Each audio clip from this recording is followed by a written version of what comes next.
Mr. A.D. Venture. Thank you so much for everybody to tune in. Apologizing for the technical difficulties of earlier, but we are live and on the air. A.D., are you there? Oh, I'm here. Awesome. Excellent. I'm glad to hear it. So we have an exciting show for you today. We have a special guest caller who will be joining us about halfway through the show. Amanda Lynn Mayhew is a radio celebrity. And, I'm not going to give you too much more information. We will wait till she gives us a ring to learn more. So welcome back, everyone. It has been an amazing week. A.D. Venture and I had an instructor's weekend this weekend. We got to try out and examine some of the newest products on the market, courtesy of one of our sponsors, which is Trail Explorers. You can visit them at, I believe it's Trail Outfitters, Trail Explorers. Do you remember which one it is, A.D. Venture? I'm just going to have a... I can't remember which one, what the exact address was, but a quick Google search will turn up the results. I think it was Trail Outfitters. Let me just see what we can find here. We have some great weather this weekend, and I'm looking very forward to posting those videos on our YouTube channel. Oh, absolutely. So do you want to give our YouTube channel out to our listeners? Absolutely. Our YouTube channel is obviously www.youtube.com/Barefoot Bushcraft. Now, remember, the O's in Barefoot are zeros. Unfortunately, someone stole our name, but there you go. It's Barefoot Bushcraft with two zeros for the O's. 2 zeros, that's right. So we have a lot of exciting videos. If some of you, our listeners, have not checked them out, please go ahead and do so. Again, one of our sponsors is Trail Explorers, and you can visit them at trailexplorers.com. And we have a really great relationship with them. They send us a lot of the free products, a lot of the new products on the market that are just coming out. So we had a chance to do some film work, and I'm sure if you go on there in the next couple of weeks, you'll see some of the new footage. We release about once a week usually, so please consider subscribing to that channel. It's an awful lot of fun. So what is our first topic today, Mr. Venture? Well, actually, we're going to be discussing in the news right now. In the news. Today's segment is actually about a bear attack in northern Ontario. Yes, and so CTV said on May the 12th that by a gentleman by the name of Joe Azougar was attacked by a bear. Now this it's a really interesting story, and we have several news sources. Strangely enough, for whatever your opinion of mainstream media is, they have several different stories, different versions of exactly what happened. One of these things says basically this guy was sitting out on his front porch. Out of nowhere, a bear came charging at him. He ran into the house, and he started making telephone calls, it says. And then, unfortunately, his dog, as any new young puppy would do, decided it was going to defend him to the death. The bear, unfortunately, killed the dog while he was making phone calls. And then it said that the bear decided to break the house. I'm sorry. What was that? I'm sorry. I just wanted to quickly provide the links of all our sources to our listeners here on freedomizerradio.com. Just in the chat there, you'll see all the different links that we're going to be providing to you, so that you can read the story yourself and see all the peculiarities about the story. There's a lot of interesting aspects of this particular tale that both Wolf and I are really keen about discussing. Yes, absolutely. Yeah. So the one I'm looking at right now is the CTV News one. It said Joe Azougar, and I apologize if I'm not pronouncing his name correctly, just moved to Cochrane, just north of Timmins, Ontario. Out of nowhere, a bear came charging. My German Shepherd jumped on him and started wrestling, so I went back into my house and started making some phone calls and making as much noise as I could so he would disappear.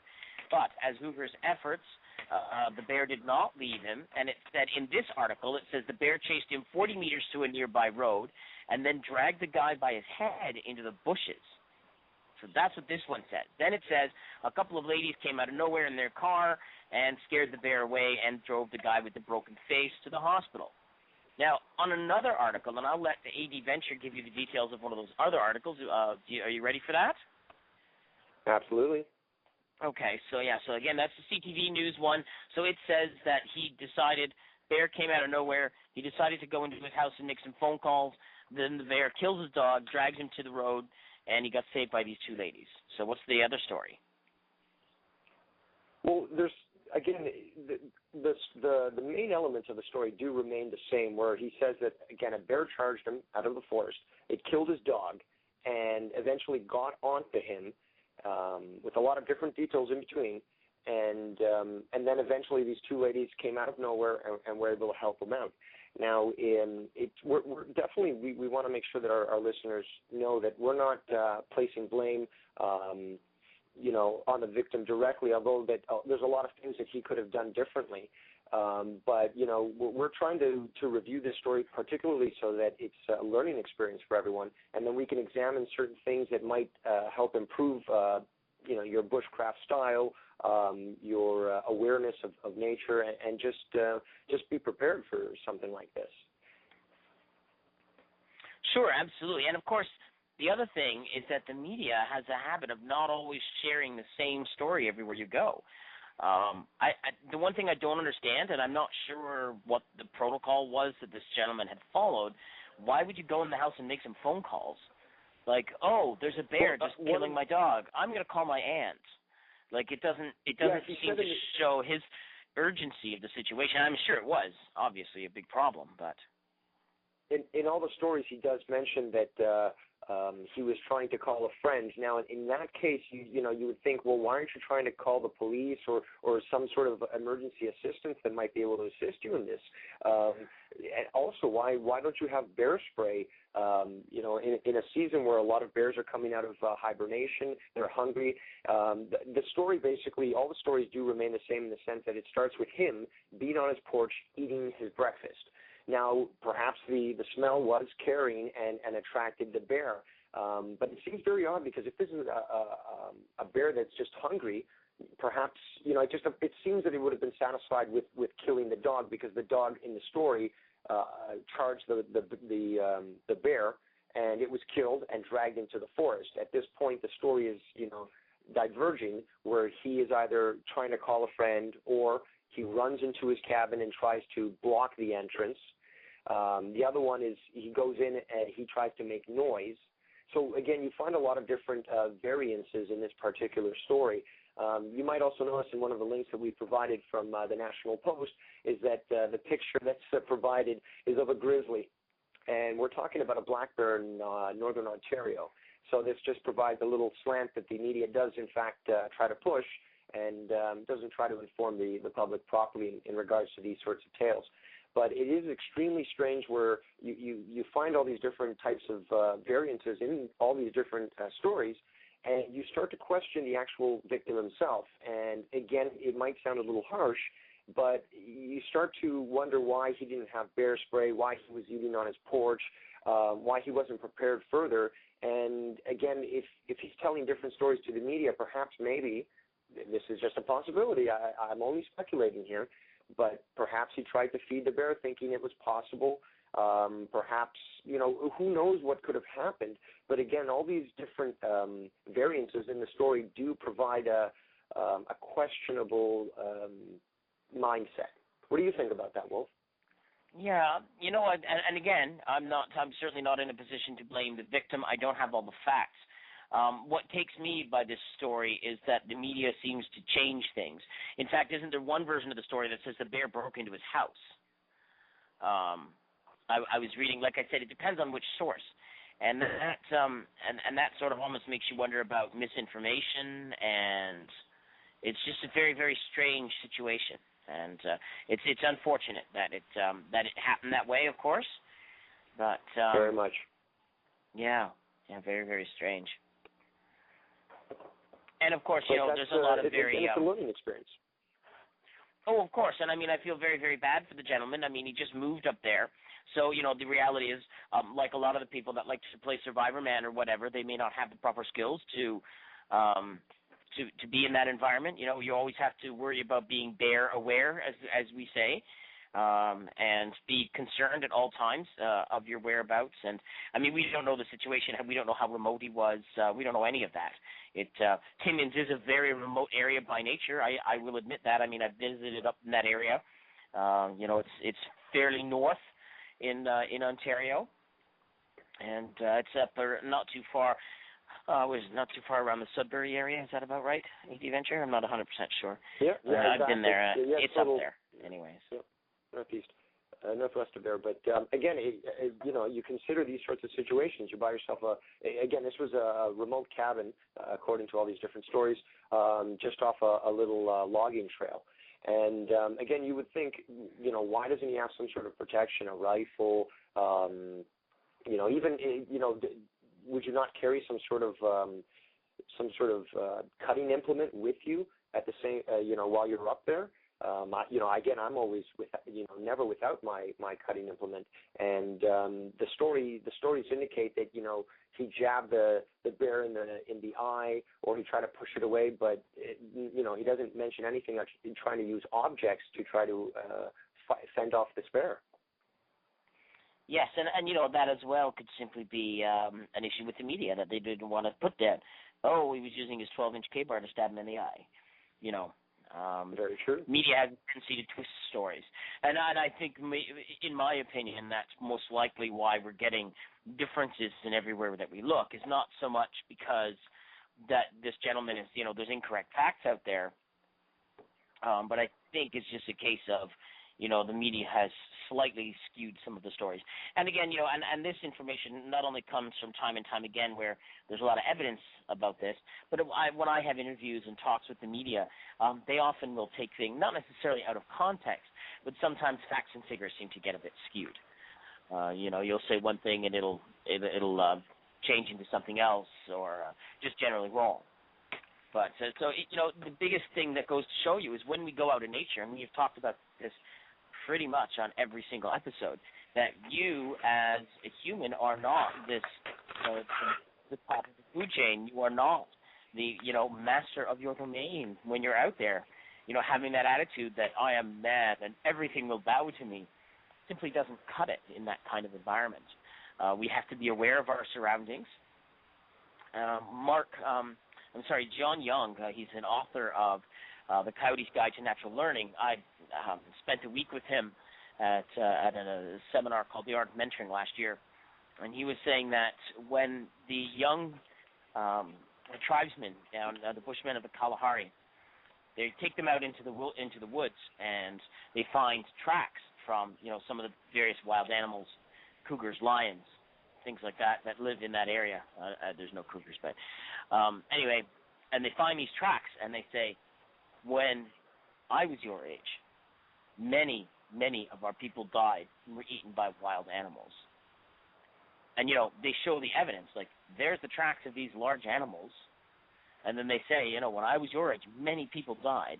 And the young tribesmen at the Bushmen are taught from a very young age to have that respect for nature, to have that concept where when you go out into the woods, you have to be looking around.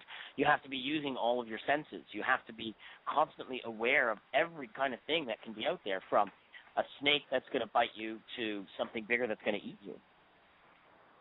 And I think a lot of Western society we seem to have lost that. Like I say, we have that almost that where nature owes us, and it's not really that way. Absolutely. And you can speak about awareness quite well in regards to seeing people texting on their phone as they cross a busy intersection without even looking. So even in urban situations, you find that individuals are definitely not aware of their surroundings. Of course.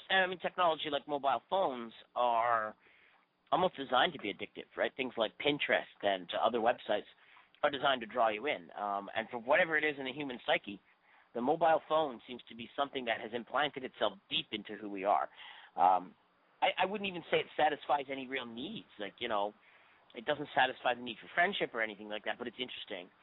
And I'm sure over the years there have been many deaths related to mobile phone usage, whether it be texting while you're driving or, like you said, head down, walking through an intersection and, hit by a bus.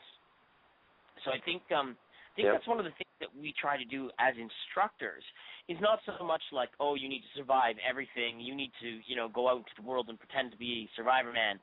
I think we bring that awareness and that valuable, that sort of a method of valuing your surroundings, valuing nature, and valuing yourself when you're out there.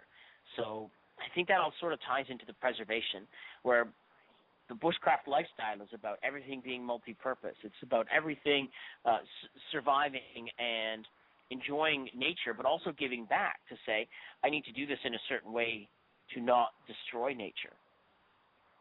And, and this really has nothing to do with the bear attack, but it sort of becomes part of our lifestyle to then become aware, to go, oh, geez, there, if he was out there wandering around in the woods every day, going to a sit spot, whatever, he would have seen bear poop.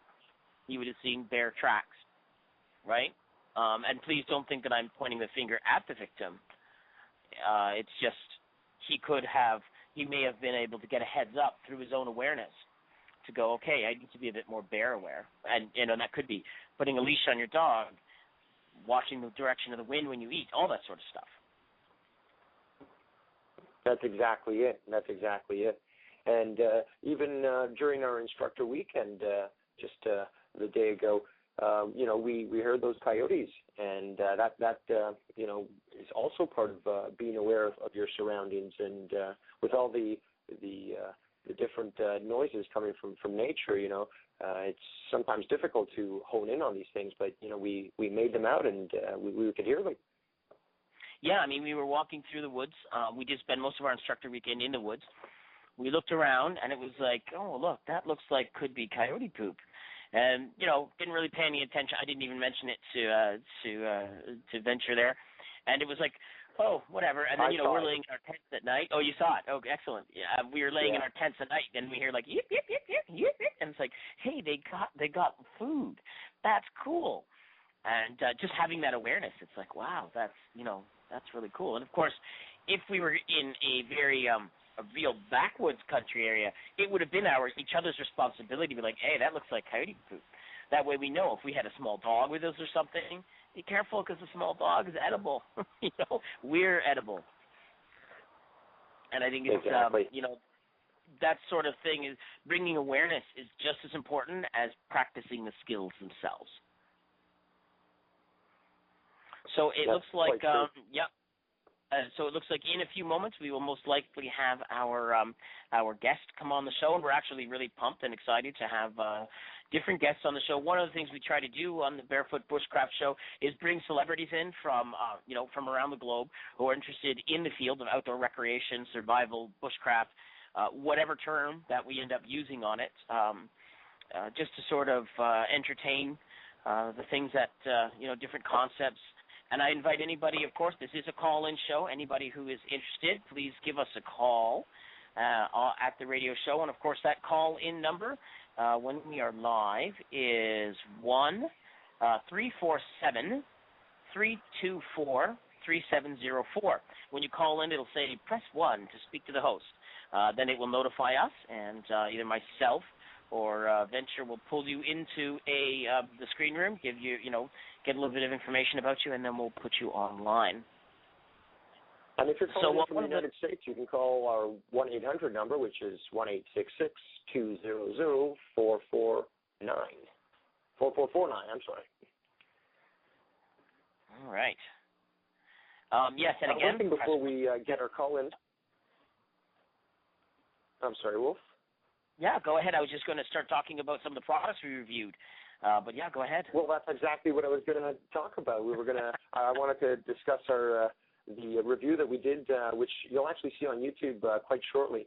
The video review we did, but that was the Gerber Survivor Series Fire Starter by Bear Grylls, and I'm just going to put the link in our Freedomizer Radio chat right now.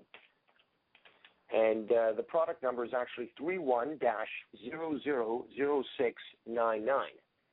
take a look at that product. It's quite interesting, actually. Wolf, you enjoyed it quite well. Why don't you tell us about it? Oh wow, yeah. Well, I was the video producer, so I was the guy behind the camera. So yeah, it was like it's a ferrocium rod survival kit, and it has your standard ferrocium rod, but there's something about this ferrocium rod that seems different than all the other ones. Why don't you tell us a little bit about that venture? Well, first off, I know you said the initial spark that you make off it. No, I was just going to say that first off, when you take the initial spark off it, it's quite incredible. You don't have to remove any of the material that's been put onto the ferrocium rod to ensure that it doesn't go off magically while it's in storage or in transit. And it's quite incredible, the spark that you get, just starting off right out of the package. You've got a whistle on there as well. It's all connected by a little lanyard. I recommend just extending that slightly, making it a little bit longer because it's a little more convenient when you get the striker. And the striker and the ferrocium rod actually lock in together and, are quite compact. They're really nice and could fit easily in a pocket, in a little pouch, anything really, on a necklace. And you have a whistle as well, which is extremely loud. So you'll see the demonstration in our video. Yeah. It's a good video, and it's a good product. We definitely enjoyed doing the review on it. Again, special thanks to our sponsors for sending us that product to review. It was great. It was really great. I did enjoy it. All right, so we are going to go to commercial for a couple of minutes, and when we come back, our special guest, Amanda Lynn, will be on the show. So much for tuning in to the Barefoot Bushcraft Show today. We have our special guest, Amanda Mayhew, with us on the line. Hey. Thank you so much for tuning in. Thanks for having me. This will be fun. I've been listening. Yeah. I got home about 10 minutes ago, and I've been listening to your show, so it's interesting. We apologize for all the technical difficulties we're experiencing today. Hey, everyone goes through that, right? Yeah, with the way this radio show works on Freedomizer, we have to do we're probably much in charge of everything that the show goes through. We don't have like a crew that does some of the stuff and all the mixing and commercials and stuff. So sometimes the web-based system sometimes a little bit challenging to use. But it just makes it more entertaining and fun, right? Well, hopefully for our listeners it is. But I've got to ask you, Amanda, I actually I remember seeing your name come up when I went to the Toronto Sportsman Show, and I read a little bit about you, and when I heard that you're going to be on the show, I was really excited because this is a great opportunity for me to learn all about you. So why don't you take it away? Oh, what do you want me to start with? Where do you want me to go? Start by telling us a little bit more about yourself, about what you do, and we'll start there. And only your website, half an hour, eh? I actually, when it comes to the outdoors world, I've always been in the outdoors with my parents and my sister growing up in Northern Ontario. So being in the outdoors with fishing and camping and hunting and stuff is not something strange for me. And when I moved down to the Waterloo region 10 years ago, it was to promote. I'm a fitness trainer, so it was all about promoting my magazine and training and getting into more of an opportunity instead of being in a secluded northern town, and still being in the outdoors and going to the Toronto Sportsman Show as a visitor myself and attending other things and just getting more into different hunting types, because we don't have turkey, and the shotgun hunt and all that stuff down here is different than up north. And dealing and making friends with other people who are editors of different magazines, they kind of exposed my pastime hobby, which was hunting. And my actual first appearance was at the Outdoor Canada show in 2011 with Outdoor Canada magazine as part of the Women of the Outdoors on their panel. So that's what kind of got the ball rolling, and since then it's been nothing but explosion after explosion of appearances and all kinds of good stuff happening. And now, to round it all up in one ball, program director approached me last summer and suggested to put all of my hobbies into one show, and that's where Nothing But Outdoors radio show came from. So that kind of sums it all up.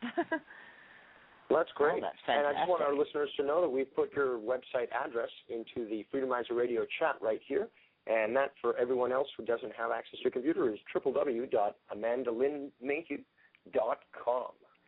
Yeah, and there's a lot of stuff going on there. The radio show, I've been organizing Women of the Outdoors Day, which is a day we have at the local Elmira Rod and Gun Club where women can come out and try their hand at shooting, archery, handguns, rifle, skeet shooting, no license required. I've also created Targeting the Huntress. The director of the Sportsman Show and I came up with that idea this year, and that was the show we put on at the show, and that'll be running again next year. So we're always looking for new women to join us on the panel. So that's something good. Oh wow, that sounds awesome, fantastic. So can you tell me about the with the Elmira Rod and Gun Club? That is that the May 28th? Is it? I believe. I think it's May 26th. It'll be next May 26th. Sunday. I apologize. Yeah. Okay. So can you tell us a little bit about that show? Now it is women only, I've been told. Yeah, women only. Our volunteers won't be women only, but it is for women. It'll be pretty much one-on-one.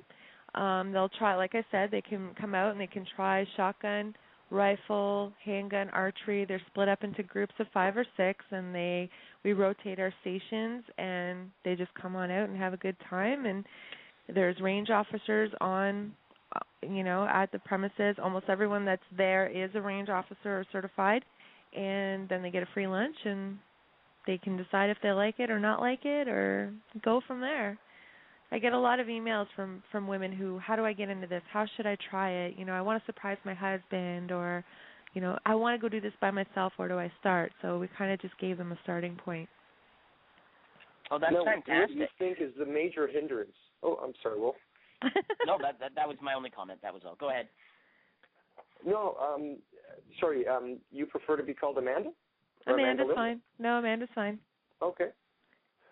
What do you think is the biggest hindrance to women to just enjoying the outdoors, to becoming more involved, or to exploring something that they may have not thought of before? Or they think that because again, from a male point of view, you have certain perspectives, but you might not know the true reason why someone might not consider enjoying something that is really something so natural to us. I think a lot of guys. That's not even right. I think some guys might intimidate girls just by the way they talk when they're around, just by, oh, this is what happened to me one time, or kind of making it sound more scary than it is. Like I know a lot of guys who are scared of the dark. They will not go into that bush until the sun is up to go, sit in their tree stand or whatever. And I think that they've kind of scared some of the girls. And I mean, for city girls, they've never done it before. They don't know what to expect. They've never been on, they've never experienced it. So I think it's just kind of clearing it up for them and seeing that other girls can do it on their own or go with their guys or whatever the case may be. Well, if they can do it, then I can do it too. And I just think that once that hurdle is gone, it'll be fine. It'll be completely equal. Because I'll tell you, most women... Sorry? No, sir, go ahead. I'm sorry. I think most women have... the girls I know aim better because they have more patience. And, yeah. And they're willing to say, you know what, I can do this by myself, so I am going to walk out to that tree stand at 5 o'clock in the morning. I don't care if it's dark. So. That's great to hear. But what I was going to say is that clearly from the response that I saw, just from the Sportsman Show alone, was that clearly that you're getting a great response from women. That it must be that a lot more women are seeing yourself and others and saying, yeah, I can do that myself, clearly, and that's really inspiring even to a male, to see that more women are in fact being involved and enjoying something that is just belongs to all of us. Yeah, even with the Women's Day that we had last year, I had a lot of girls come out, and I actually received emails from their husbands saying, thank you so much for putting this on. I'm so happy my, whoever wife came and was involved, and now she wants her hunting license, and now she wants her firearms license, and we're going to actually go hunting together, and I'm so excited. And, that's great. That's great that they can do that. Well, that definitely brings a smile to my face. Yeah, myself as well. And it is kind of unfortunate that you see a lot of hunting and outdoor pursuits are mostly dominated by males, and there's really no need for that. No. And I have to agree with you, Amanda, that many times when I work with women as an instructor, they don't have that sense of entitlement, like, I am man, I should be able to do this, I don't need you. I know. Whereas, whereas I find women are like, oh, and see yeah. where I grew up. I was going to say that. Sorry. Men are always, with the macho attitude. They don't want to, they want to have a big shield and pretend that, they can handle anything and, not question and not wonder and, pretend that, they can take anything on. And that is definitely one of the biggest weaknesses in the male gender. Yeah, and there's lots there's lots of things that men can do that women can, and women can do that.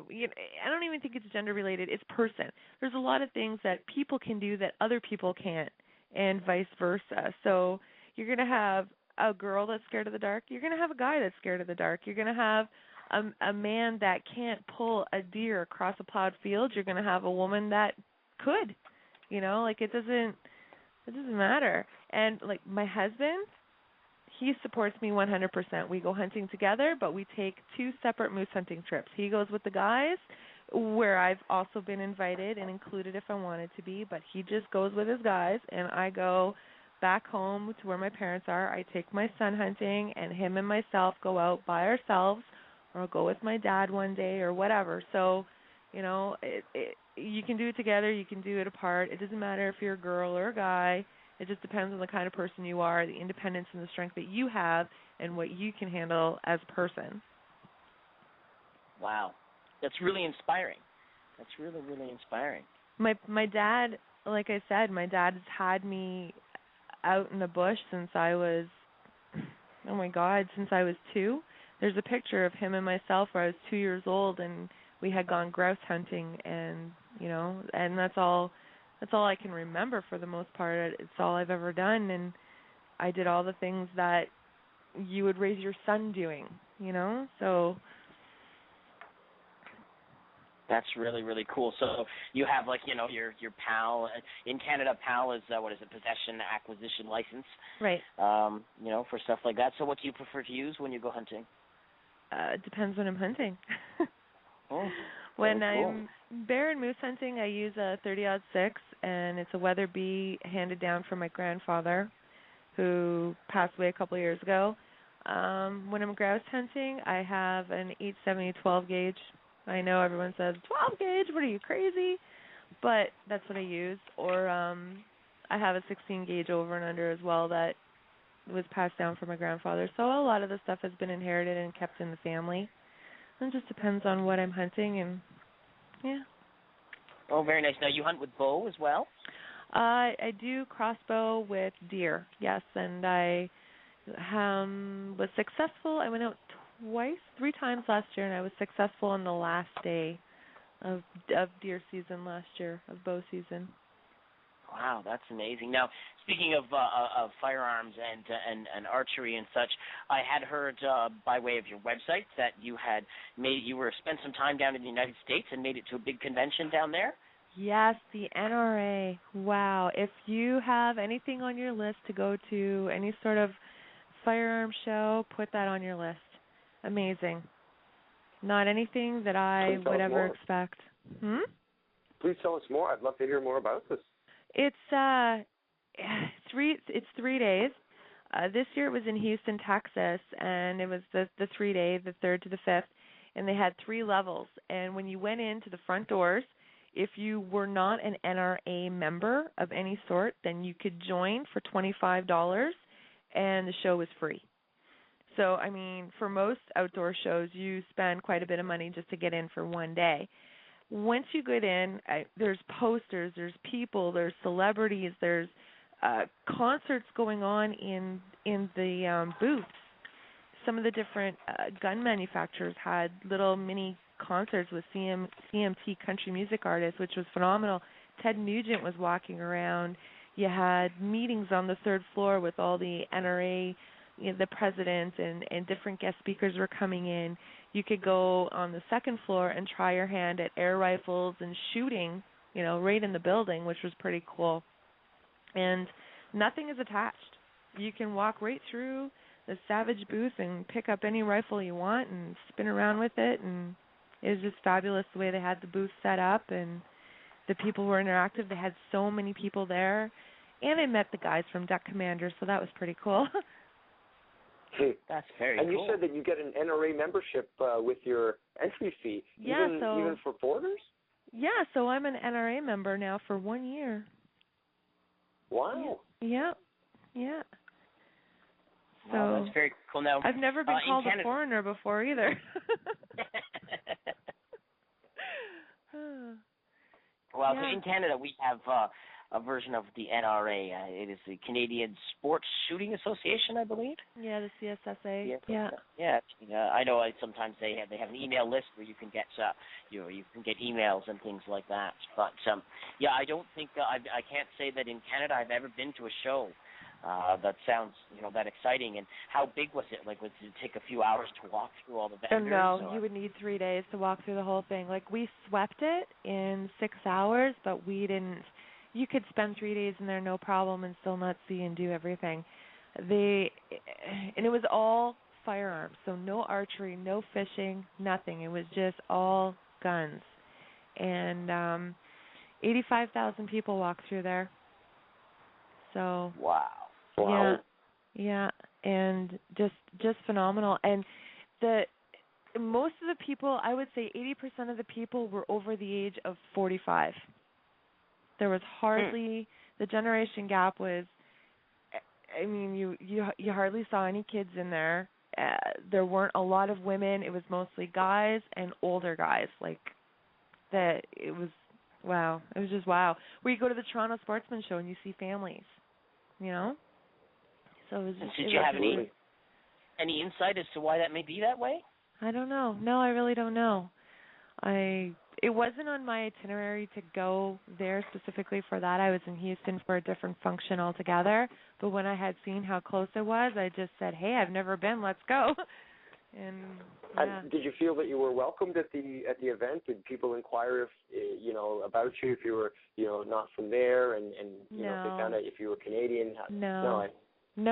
I mean, a couple of people asked where I was from, just kind of shooting the breeze within some of the booths. The Hornady booth was probably the coolest booth I was in. They had a demonstration circle set up, so they had all of their reloading equipment that you could demo, and we got to talking to some of those guys, and oh wow, you're down here from Canada, that's really cool. The Beretta booth was the same. So no one treated me horrible. They were actually more excited that they thought I came all the way from Canada to see their show, which wasn't the case, but they didn't need to know that. Wow. So have you put anything on your shopping list now that you've seen the show? Not really. No, there was nothing. What about was a good experience? Sorry? What was... I said overall it was a good experience. It was a great experience. I want to go back next year. I want to take my husband. That's cool. So there was nothing that you were like, oh, if only this was, I could buy this, like the big, I don't know, 50 caliber Gatling gun or... What am I going to do with that? But even things like... No, there's perhaps nothing... a hunting rifle you saw? No, not really. Nothing new? No, I don't like... I think I have everything I need. I'm not an overdoer of things, so I don't need to have 5 of those and 3 of these. And there was nothing really... It was just cool to experience and see everything. There was nothing really on my shopping list that No. Wow. I'm good with what I have. Yeah. Oh, of course. I was just curious. sometimes I go to I've traveled around, and I'll go to other countries, and I'll see to military club shows, and it's like, oh wow, this guy owns a tank. How cool is that? Well, I mean, I wouldn't pass up a tank, but don't know what I would do with it. But no. So Amanda, what plans do you have for the future? What plans do I have for the future? What's coming up on your end? Oh my Lord, what is going on? Anything exciting? Anything you can tell us about? It might not be secret. There might be a couple things. I have been included on the Nikon Pro staff, or the Nikon Sport Optics Pro staff. I'm the first female to join their team, which is pretty cool. And there should be some. Congratulations. Thank you. There should be some. There should be some pretty cool promotions and advertisings and stuff coming out with that. I've been honored to be the first official ambassador of the Toronto Sportsman Show. So that's pretty cool. I'm honored to have that title. The Outdoor Life Network is looking at my radio show as a TV series, which is pretty cool. Wow. I don't know what's going to come of that, but they're looking. What else is going on? Well, we can't inquire any further. I know that they've got those non-disclosure agreements, so we're not going to get you in trouble at all. Guest appearances on a couple of hunting shows in Canada. That's coming up this year. And actually I have one coming up in June that's going to be filming for 2014, and then followed through with a couple extra ones in October and stuff. So just different guest appearances. And I'm actually at the Walkerton Sportsman Show on June 2nd targeting the huntress there. And yeah. Wow, that's fantastic. Are you going to ever make an appearance at the big Toronto Outdoor Show? What is it in? It's usually in February. I know I went there with the press pass this year and interviewed a bunch of people. I think the Les Toronto was Sportsman there. Show? No, the Outdoor Adventure Show. I don't know that one. That's a different. Oh, okay. That's a different one. But no, she consistently goes to the Sportsman Show. That's the one I saw her last year at. Yeah, that's the Outdoor Adventure Show at Exhibition Place. Oh, okay. Uh, The Outdoor Adventure Show isn't really much hunting stuff there. It's mostly like hiking, mountaineering, wilderness travel, that sort of thing. That sounds like fun. Well, you would definitely fit right on in, and you'd be a great guest for them. You should call them and let them know I'm available. If I'm available. Yeah. No, it's in February. Is it going to be the same weekend as the Toronto Sportsman Show, though? I don't know. No, they're different dates. Okay. Because the Sportsman Show this year is in February as well, yeah. Okay. Yeah, but we'll keep in touch about that, and I'll give you the information. Like I say, it's in February, so it's basically still almost a year away. But yeah, that's fantastic. So everything is always moving forward. So how did you come about working with Nikon?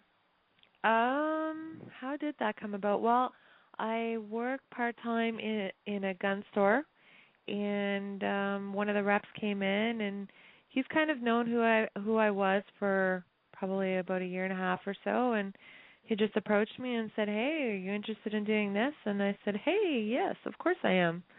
And that's just how it came about. Wow, that's very, very cool. It's amazing how opportunities just sort of drop into your lap, when you least expect it. Oh my God, yes. The people I meet working in the store is pretty phenomenal. You never know who is, your average Joe is not so average, and it's the majority of the people that come in that you meet. And yeah, makes you smile who you meet. I've met a lot of cool people the last couple of months for sure. Oh, that's cool. So now, do people sometimes just visit the store just to talk to you and about your radio show and stuff like that? We try not to allow that, but there is the odd time where someone will come in and say, "Hey, can I get my picture taken with you?" Or "Can you take your picture with my daughter?" Or something like that. It's very flattering, but when I'm at work, I'm at work, so we try not to allow that to happen too much. For sure. There's other opportunities too, if you wanted to meet me, so to speak, or, get a hold of me or whatever. So. Absolutely. Just go to our website, www.amandalynmayhew.com. There you go. Yeah, that's cool. Yeah. And all right, well, I'm sorry? Oh, nothing. Sorry. So do you have a lot of camping trips and hunting trips planned for later on in the season for this year? Of course we do. We usually try to go camping almost every weekend during the summer. It's a little bit harder this year because I work Saturdays, but we're going bear hunting in August, moose hunting in October, and then our regular deer, turkey hunts. Yep, every year. I already applied for my moose tag. Very nice. That's great. Very nice. So, so for those of us, for those of the people who aren't from Ontario, is the moose tag clear across Ontario, or is it only for like specific regions, like for Timmins or for Niagara? Ontario. When you enter the moose, when you enter the moose draw in Ontario, it's for a wildlife management unit within Ontario. So you choose your number, and you choose your pick, whether it's bull or cow, and you choose whether it's bow or rifle, and they go through the draw. You automatically get a calf tag anyways, unless you pull an adult tag, and then that's replaced with your bull tag or your cow tag in area 15 with bow or whatever the case may be. Okay. So do you have any advice for someone who who's interested in this? The reason we have a lot of people who are fairly new to bushcraft, fairly new to the outdoors in general, who tune into the show. So if you decided that, hey, I'd like to take down, a deer or a moose or something like that, how would you recommend that they get started? Oh, wow. Try and get in with somebody who goes in a group for your first year, to kind of experience, the traveling, the setup, what you need to bring, how you go about doing it, how to scout for the moose, how, there's just so many things to take into consideration if you've never done it before.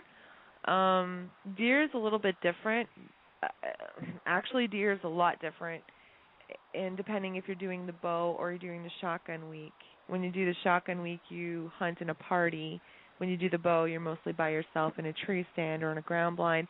When you do moose, like I said, my husband goes with a group of guys, so they apply as a group. They have guaranteed adult tags because of the number of people that apply in their group. I apply as an individual. I've never pulled an adult tag in 9 years. But because I've been moose hunting with other people growing up, I know what to do, and I can go out there and call a moose out and do it by myself, no problem.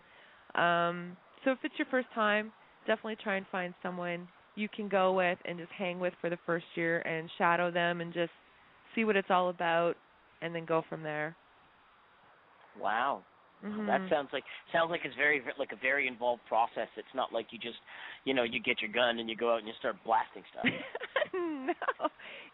Moose hunting is harder than people think, and especially if you're an individual, like you're one person. So last year, my husband's group had tagged out on the second day. So they had their 4 moose in 2 days. And I didn't even have an adult tag. I called a bull moose out on my 4th day by myself.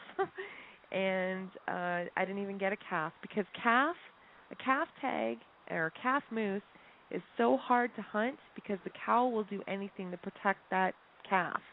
So yeah, it's not easy. It's hard. It's very hard. Wow. Mhm. So is that where you need like a hunting party to do stuff like that, to surround them, or again, well, you cover more ground. Okay. Yeah, when you have a group, you can cover more ground. Plus, you can apply as a group, so you have more options of tags. You have your cow, your bull, your calf. So when you're out there and you see a moose, you know that you can take it down because you have a tag to cover your butt. But if you're one person, like myself, and I apply every year and I've only had a calf tag, the only thing I can take down is a calf. What are my chances of seeing a calf over a cow or over a bull? I'm going to probably run into a bull before I run into a calf. And so, yeah, your chances hunting with a group are going to be way higher than hunting by yourself. I just choose to hunt by myself because I like it. And I've raised my boys, like that's my week with my boys. That's what I do. So. Wow. Now we actually have a caller that has called in with some questions. Would you be opposed to taking a question from a caller? Sure. Okay, hold on just 1 sec. Let me just bring him on in here. Just take a second here for it to do its thing. Hello, this is the Wolfman from Barefoot Bushcraft Show, and we have Amanda Mayhew on the line. Welcome, caller. Howdy. I take it y'all are in Canada? We are. Yes, sir. Thanks for joining us. What part of Canada? How big is a moose dressed out on a bull? I'm sorry, how big is? How much meat do you get off a bull? What's it weigh after it's dressed out? Oh my Lord, enough to feed a family of 5 for a year. Yeah, I figured probably y'all's bull. Are y'all on the east side of Canada? South Ontario, not quite east. Yeah, Central so Ontario. You're roughly about 1,000 pounds for a bull. Oh yeah.